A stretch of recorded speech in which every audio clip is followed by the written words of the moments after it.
Good morning students.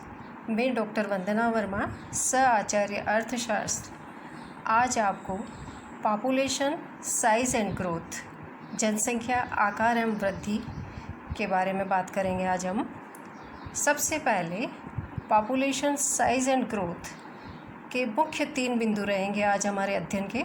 सबसे पहला बिंदु मानव संसाधन जनसंख्या का महत्व रहेगा, दूसरा रहेगा जनसंख्या और आर्थिक विकास, और तीसरा बिंदु आज हम जो अध्ययन करेंगे, जिसकी हम विस्तृत जानकारी आपस में साझा करेंगे, वो रहेगी भारत की जनसंख्या का आकार और वृद्धि।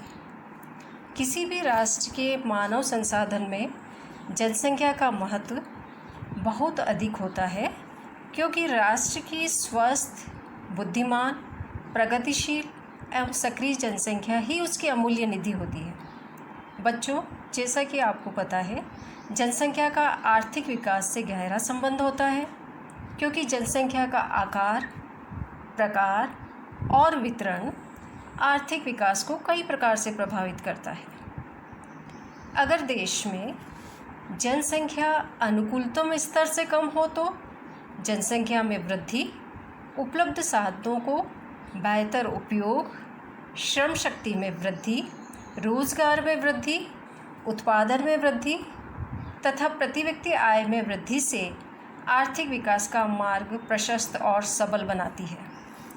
जबकि जनाधिक्य, जो कि हम अनुकूलतम स्तर से ऊपर देखते हैं, की स्थिति पर उपलब्ध संसाधनों पर बढ़ता दबाव, बेरोजगारी, भूखमरी, गरीबी आदि से आर्थिक विकास का मार्ग अवरुद्ध कर देती है।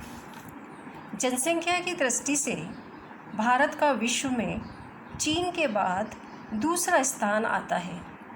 यह दुनिया के 2.4% क्षेत्र पर कब्जा करता है और विश्व की आय का 1.5% के साथ भारत दुनिया की 16% आबादी को बनाए हुए है। यह हमें यह दर्शाता है कि भारत में जनसंख्या का अत्यधिक भार है। देश की जनसंख्या में प्रति वर्ष 1.60 करोड़ व्यक्ति जुड़ जाते हैं। बच्चों, आपको ये पता होना चाहिए कि भारत में पहली जनगणना 1891 में 1891 में हुई थी। बच्चों, इस प्रकार से भारत की जनसंख्या का हम आकार और विकास एक टेबल के माध्यम से समझ सकते हैं, जहाँ पर 1891 वर्ष से 2011 तक की अवधि में जनसंख्या की वृद्धि किस प्रकार से हुई है, वो आपको देखने को मिलेगा। टेबल का जो पार्ट है वो 3 भागों में डिवाइडेड है। पहली अवधि जो आपको दिख रही है वो स्थिर जनसंख्या अवधि है। दूसरा पार्ट जो आपको दिख रहा है वो जनसंख्या अवधि की स्थिर वृद्धि दर को शो कर रहा है, और एक और पार्ट आपको दिख रहा है जो जनसंख्या विस्फोट की अवधि को बताएगा, और लास्ट वाला जो पार्ट है वो हमें उच्च विकास की अवधि को बता रहा है। पहला जो पार्ट है वो 1891 से लेकर 1921 तक की अवधि को आप देखिए। इसमें टेबल में आपको दिख रहा है।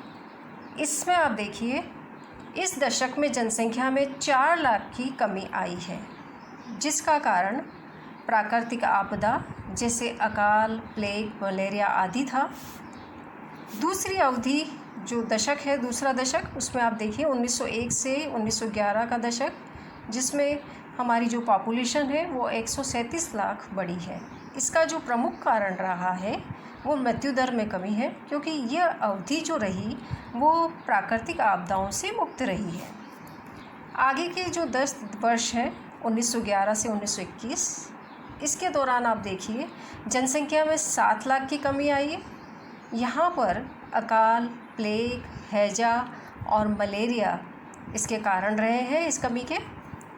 नेक्स्ट वाला पार्ट आप देखिए 1921 से 1951 की अवधि वाला, जिसमें हम 1921 से 1931 का दशक देख रहे हैं, जिसमें जनसंख्या निरंतर दर से बढ़ रही है।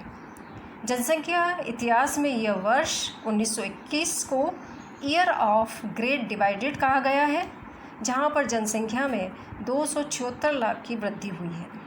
आगे का दशक 1931 से 1941, इस अवधि में 3.96 करोड़ की वृद्धि हुई है और विकास की दर 14% हो गई है।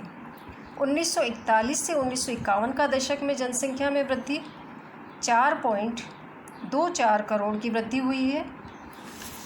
नेक्स्ट वाला पार्ट आप देखिए 1951 से 1981 के अंदर, यहाँ पर 1951 से 1961 के दशक में जनसंख्या तेज़ी से बढ़ी है, जिसे जनसंख्या विस्फोटक अवधि कहा गया है।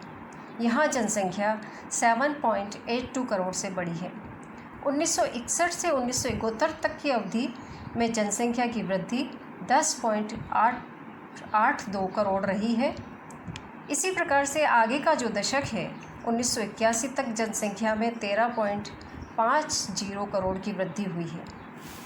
नेक्स्ट 1991 के दशक में कुल जनसंख्या 84.63 करोड़ थी, जो 2001 में बढ़कर 102.87 करोड़ हो गई। यहाँ भारत की जनसंख्या में 18.24 करोड़ की वृद्धि हुई है। भारतीय जनसंख्या की वृद्धि दर चीन और श्रीलंका से अधिक है, जिसकी जनसंख्या प्रतिवर्ष 1% की दर से ही बढ़ती है। भारत की जनसंख्या 1951 में 36 करोड़ से बढ़कर 2011 में 121 करोड़ हो गई है। इस प्रकार यह 3.36 गुना हो गई है, जो भारत में जनसंख्या विस्फोट की स्थिति का सूचक है। भारत में जनसंख्या विस्फोट के क्या कारण है, इसका अध्ययन हम नेक्स्ट टॉपिक में करेंगे।